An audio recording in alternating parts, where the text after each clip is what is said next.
მოგესალმებით თეატრეთის სტუდიიდან მე ვარ ჟურნალისტი ლელა ლობჟანიძე. დღეს ჩვენი სტუმარი არის ისტორიკოსი ირაკლი ხვადაგიანი. მოგესალმებით, მადლობა ჩართვისთვის. ბატონო ირაკლი, ბოლო დროს ჩემს გადაცემას ვიწყებ სწორედ ამ თემით. უკვე 2 კვირა არის ტელეკომპანია თრიალეთის ანგარიშებს ადევს ინკასო. ჩვენ გვეზღუდება მუშაობა ხომ ამ ფინანსური წნეხის პირობებში. მე მინდა თქვენი შეფასება,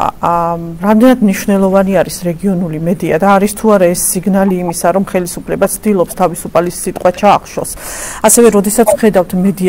მედიაზე ზეწოლას, შეგვიძლია თუ არა ვთქვათ, რომ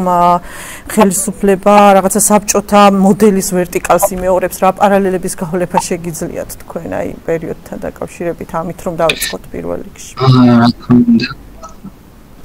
რა თქმა უნდა, პირველ რიგში რა თქმა უნდა, სოლიდარობას გამოვხატავთ ნებისმიერი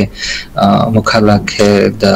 ასე ვთქვათ, პატრიოტული ადამიანი ხდება თუ რას ემსახურება დღეს ამ პირობებში ესეთი გაშმაგებული შეტევა რეჟიმისგან დამოუკიდებელ მედია საშუალებებზე და რა თქმა უნდა არაფერი ორიგინალური ამაში არ არის, ხო? ანუ როგორც წარსულის მაგალითები, ისევე თანამედროვე პროცესები არადემოკრატიულ, ავტორიტარულ, ტოტალიტარულ ქვეყნებში, დესპოტიებში შეიძლება ასე ითქვას, რაც არსებობს სამწუხაროდ ჯერ კიდევ ჩვენ სამყაროში, ანუ მათი მმართველობის სტილის და საერთო მოცემულობის ურყევი ნაწილია საზოგადოებრივი აზრის მკაცრი კონტროლი, ცენზურა და გაშმაგებული პროპაგანდა, ხო? ანუ ეს არის ერთი, ასე ვთქვათ, კომპლექტი, რომ ერთი მხრივ რეჟიმს სჭირდება, რომ ინფორმაციაზე წვდომა, თავისუფალ, სანდო, კრიტიკულ ინფორმაციაზე, როგორც ქვეყნის შიგნით არსებულ სიტუაციაზე, ასევე სამყაროში მიმდინარე მოვლენებზე ადამიანებს, მოქალაქეებს არ ქონდეთ, ანუ იყვნენ საინფორმაციო ვაკუუმში. მეორე, რომ ეშინოდეთ საერთოდ თუნდაც მოძიება ამ ინფორმაციის და ერთმანეთთან გაზიარება, რომ გამორიცხონ საერთოდ მათთვის არასასრული ინფორმაციის გავრცელება და მესამე, აი ამ სიჩუმისა და შიშის და ვაკუუმის ფონზე ეს ვაკუუმი უნდა შეავსოს რეჟიმის პროპაგანდამ, ანუ მისმა ასე ვთქვათ მედია არხებმა და ინსტრუმენტებმა, რომლებიც ყველაფერში, რა თქმა უნდა, ყველა ნიუსი იქნება ეს თუ ყველა სარედაქციო ტიპის პროდუქტი თუ საერთო მაუწყებლობის საინფორმაციო პოლიტიკის თვალსაზრისით უნდა შექმნან ყალბი რეალობა, ანუ უნდა დაარწმუნონ მოქალაქეები საპირისპიროში, რომ გაღადაკებულ და ჩამოშლის პირას ყოფ ქვეყანაში, გაძარცულში და დაჩაგრულში, რომ ყველაფერი არის კარგად, ეკონომიკა უხს და ყველა ბედნიერია და შურთ ჩვენი, ასე ვთქვათ, ევროპასა და დასავლეთს და ასევე რომ ეს არის უკიდურესად ჰუმანური და ადამიანების ბედნიერებაზე ორიენტირებული სახელმწიფო და აუცილებლად უნდა დაამკვიდროს ტრის ხატი, ხო? ანუ ეს არის წარსულის მითოლოგია, რომ იყო გნელი და უკუნი და მაშინ იყო თუ იყო ტანჯვა და წამება და ჩაგვრა და დანაშაულები და ჩვენ გაგათავისუფლეთ და ეხლა ყველანი ბედნიერები ხართ, ვინც არ არის ბედნიერი, ესე იგი ეს არის მტერი და თავისთავად არისებობენ ასე ვთქვათ, ვერაგი მოწინააღმდეგეები, როგორც შიგნით, ისევე გარეთ, რომლებიც ყველაფერს აკეთებენ, ყველაფერზე მიდიან, აწყობენ, ასე ვთქვათ, შეთქმულებას, ტერორისტულ აქტებს, საბოტაჟს, რომ დააზიანონ, ასე ვთქვათ, ეს ბედნიერი და სამართლიანი წყობა, ხო? ეს არის საერთო უნივერსალური მოცემულობა, ამას აკეთებს ყველა მსგავსი რეჟიმი და აკეთებდა თავისთავად ადგილობრივი სპეციფიკის გათვალისწინებით და რა თქმა უნდა, ახლა ივანიშვილის რეჟიმი არაფრით გამორჩეული და განსაკუთრებული არ არის ამ თვალსაზრისით, მით უმეტეს რომ ვიცით, რომ ეს არის ერთ ადამიანზე მანიაკალური რაღაცა, ესე ვთქვათ, აზრებით და ქცევებით შეფრობილ ადამიანზე, რომლის მთავარი ფილოსოფიას არის ფული და ხანგრძლივი სიცოცხლე და ამ ფულით და ძალაუფლებით თქობა, ვინ არის ამ ძალაუფლების და ფულის გარანტორი, რა თქმა უნდა, რუსეთი, რომლის ინტერესებსაც ემსახურება და ეს ყველაფერი უნდა უზრუნველყოს ესეთ მეთოდებით, რომელიც გამოსაგონი ახალი არაფერი არის, ხო, უზარმაზარი. ეხ რუსულ ვახსენეთ. არსებობს, რა თქმა უნდა, თანამედროვე რუსეთშიც და წარსულ ფორმაციებშიც რუსული იმპერიის, საბჭოთა რუსეთი იქნებოდა ეს იმპერიული რუსეთი და პლუს ამას როგორც უკვე ვთქვით, ანუ დღეს სამყაროში არსებულ მსგავს რეჟიმების თანამეგობრობას შეიძლება ითქვას, ისინი ერთმანეთისგან სწავლობენ, უზიარებენ ამ ტექნოლოგიებს და მჭიდროდ, ასე ვთქვათ, ეხმარებიან ერთმანეთს და ვიცით, ხო, როგორი კავშირები აქვს ივანიშვილის რეჟიმს ახლა რუსეთს და მთავარ პატრონს და გარანტორს რო თავი დავანებოთ, ბელარუსი იქნება ეს თუ ჩინეთი იქნება ეს თუ ირანი იქნება ეს თუ უნგრეთი იქნება და ასე შემდეგ და ასე შემდეგ. ანუ ეს არის ძალიან ესეთი მარტივი ცხადი სურათი და თავისთავად ახლა სადამ რეჟიმს აქვს რაღაცა რესურსები შერჩენილი და მისი გამოწვევები, რა თქმა უნდა, დღე იზრდება და ძალაუფლების დაკარგვის საფრთხე უფრო და უფრო რეალისტური ხდება, ის მაქსიმალურად აგრესიული ხდება და უტევს და ცდილობს შეარყევს და დაანგრიოს ყველა ის სივრცე, ყველა ის ინსტრუმენტი გაანადგუროს, რომელიც მას საფრთხეს უქმნის და რა თქმა უნდა თავისუფალი სიტყვა და თავისუფალი ინფორმაცია ერთ-ერთი ყველაზე ძლიერი ასე ვთქვათ საფრთხე არის ესეთ რეჟიმებისთვის და ცხადი არის რომ გამოკვეთილი სამიზნე როგორც წარსულში ეხლა მით უმეტეს არის თავისუფალი მედია და მათ შორის რეგიონული მედია, რომელსაც შეიძლება რაღაცა ისე აგდებით უყურებდეს როგორც რეჟიმის მხარდამჭერი ჯერ კიდევ შემორჩენილი ისე რაღაცა საშუალო სტატისტიკურ მოქალაქე, მაგრამ ვისაც უსარგებლია ადგილობრივი რეგიონული მედიის თანადგომით, ადვოკატირებით, მან იცის, რომ ადგილობრივ დონეზე ადგილობრივი პრობლემების და გამოწვევების გაშუქებისთვის არის ყველაზე მნიშვნელოვანი წყარო და ამ რგოლის გარეშე საერთო ეროვნული სახელმწიფოებრივი ველიც არ არსებობს, ხო? ანუ ეს რაც აწყობს რეჟიმს, უბრალოდ ეს არის, რომ ასე ვთქვათ, რაღაცა მხარეები, სივრცეები იყოს, რომ თითქოს იქ არაფერი არ იწვის, არაფერი არ ხდება, არავინ არაფერს არ ლაპარაკობს და მხოლოდ რაღაცა ერთ პატარა სივრცეზე, თქვათ, დედაქალაქზე ან რამდენიმე მთავარ ქალაქზე იყოს ყურადღება გადართული და რა თქმა უნდა ამ ხრივადაც მნიშვნელოვანია ადგილობრივი რეგიონული მედიის, თავისუფალი მედიის არსებობა და მუშაობა. დიახ,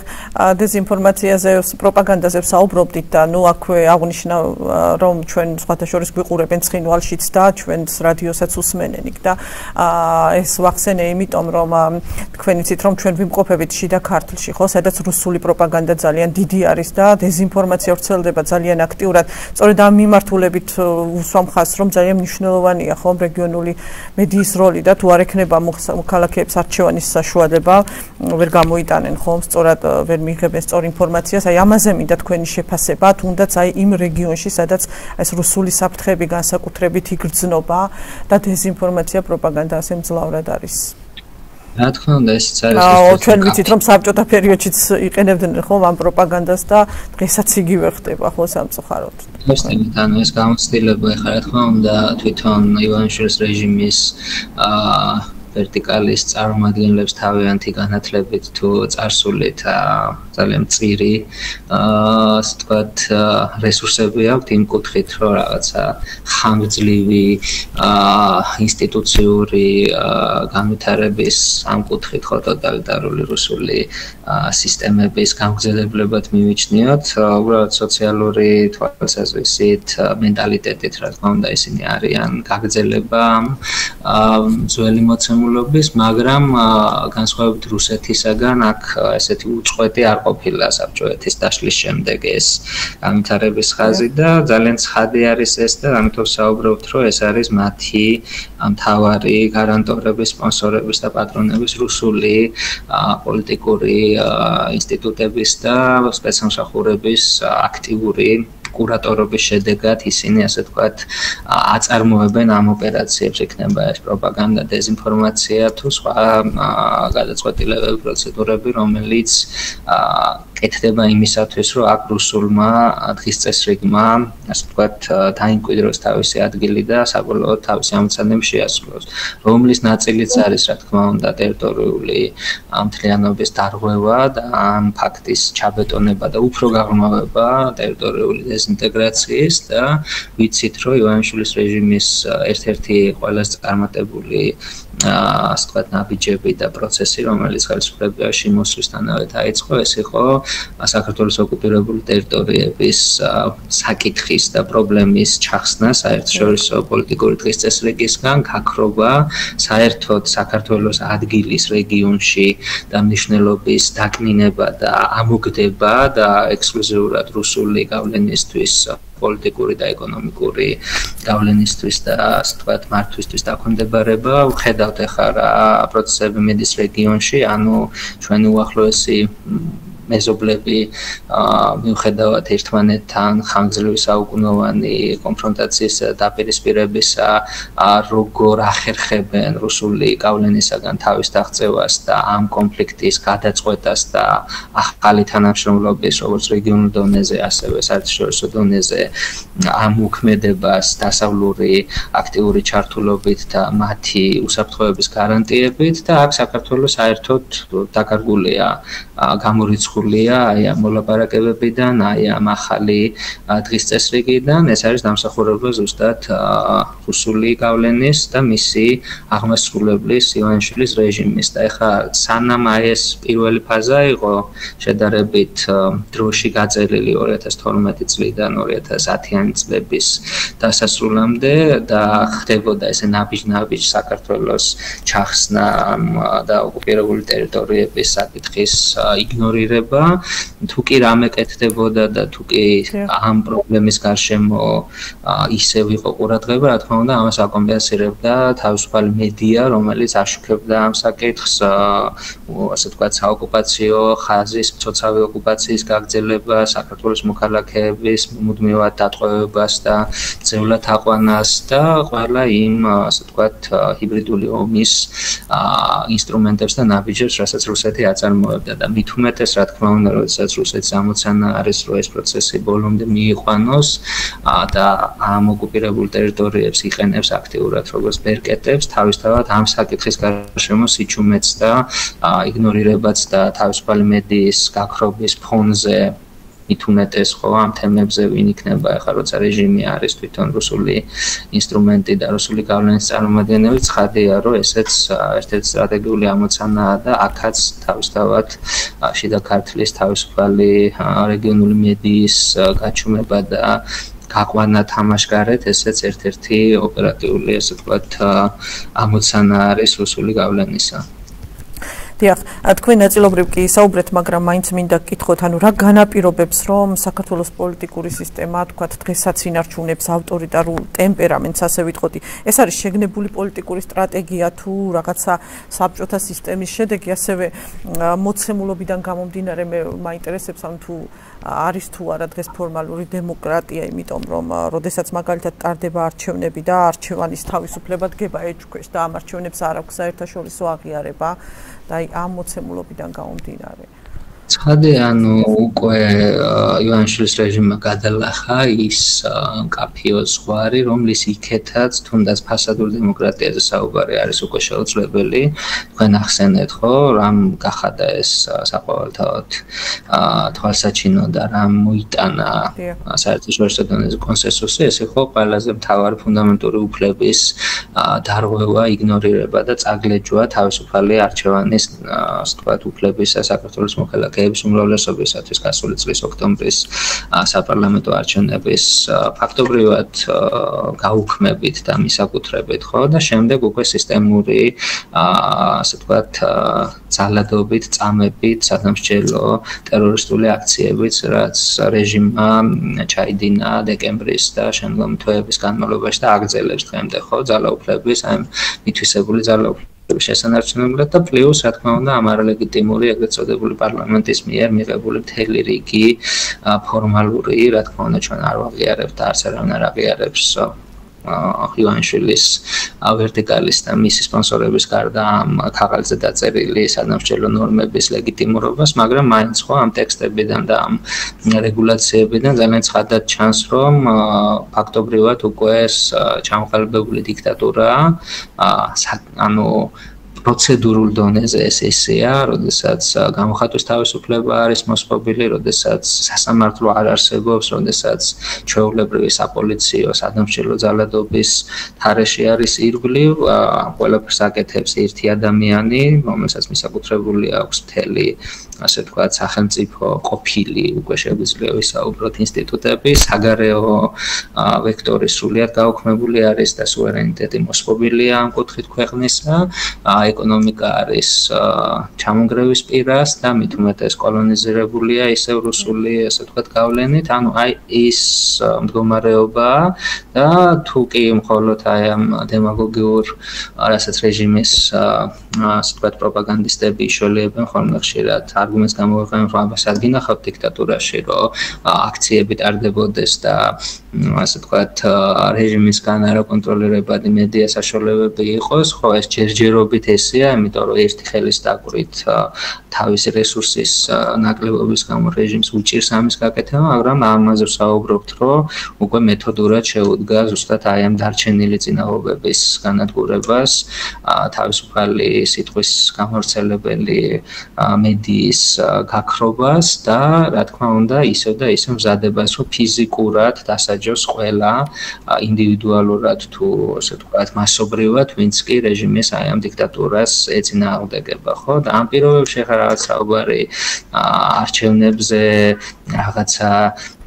ტრიბუნის გამოყენებაზე, რაღაცა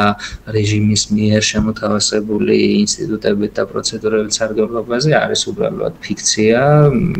უბრალოდ ილუზია და ვინც კი ამაზე სერიოზულად ფიქრობს და ამაში ჩართვას მიიჩნევს, რომ ეს არის რაციონალური, რა თქმა უნდა, ეს მათ ასე ვთქვათ, დაბნეულობაზე მინიმუმ ან შეგნებულ დემაგოგიაზე მეტყველებს, ხო? ფაქტია და ცხადია, რა მდგომარეობაში არის ქვეყანა, რა არის სისტემის დინამიკა, არც ერიდებიან, რომ დაანონსონ მომდევნო ნაბიჯები და ვიცით რა არის ეს მომდევნო ნაბიჯები, ოპოზიციური პოლიტიკური პარტიების აკრძალვა, ყველას დაპატიმრება, გაუქმება, საქართველოს დადანაშაულება რუსეთთან ომში 2008 წელს გმირების გამოყვანა მომის, რომ თითქოს ისინი ტყუილუბრალოდ და რაღაცა დანაშაულებრივი ნაბიჯების გამო დაიღუპნენ საქართველოს ხელისუფლების, ანუ ეს არის ის პაკეტი, რაც უკვე მოქმედებაში არის და უფრო და უფრო აჩქარდება ეს პროცესები და ანუ აი ამ რეალობიდან უნდა ამოვიდნენ როგორც პოლიტიკოსები, ისე მოქალაქეები და დაივიწყონ რაღაცა ილუზიები, რომ აი რაიმე შემაკავებელი ინსტრუმენტი არსებობს გარდა საზოგადოების კონსოლიდაციის, პროტესტის, აქტიური, ასე ვთქვათ, მოქმედებისა და პლუს თავისთავად ჩვენი პარტნიორების, მეგობრების, სახელმწიფოების, ევროპული თანამეგობრობის და ამერიკის შეერთებული შტატების კოორდინირებული მოქმედება, რომელიც დაეხმარება საქართველოს საზოგადოებას და ქართულ ხალხს, რომ გათავისუფლდეს აი ამ პრორუსული დიქტატურისგან. დიახ, სწორედ აი ამის კითხვა მინდა გავაგრძელო თქვენი საუბრიდან, როდესაც თქვათ მე არ ვსაუბრობ, ანუ რუსულ გავლენებზე მინდა ისევ ყველაზე არ ვსაუბრობ, ცხადია, მაგრამ როდესაც ქვეყანა არიაზრებს წარსულს, განწირული ხომ არ არის, რომ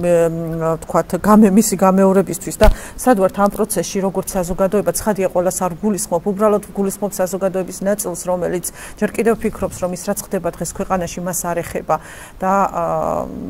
ანუ მისი არ სჭირდება ქვეყანას მისი დაცვა და მისი მოვალეობა და ვალი არ არის თუნდაც აქციებზე დგომა და მოკლედ პროტესტი აი იმ ყველაფრის მიმართ რაც თავისთავად ანუ ის ლოგიკა განვითარების რეჟიმის აგრესიულობის ზრდის და მისი გეგმის საბოლოო ამოცანების სისრულეში მოყვანის ეს გულისხმობს რომ საკმაოდ სწრაფად შეიქმნება ისეთი მდგომარეობა და ისეთი გარემო სადაც ფაქტობრივად აი ეს ინდივიდუალური კომფორტის ზონა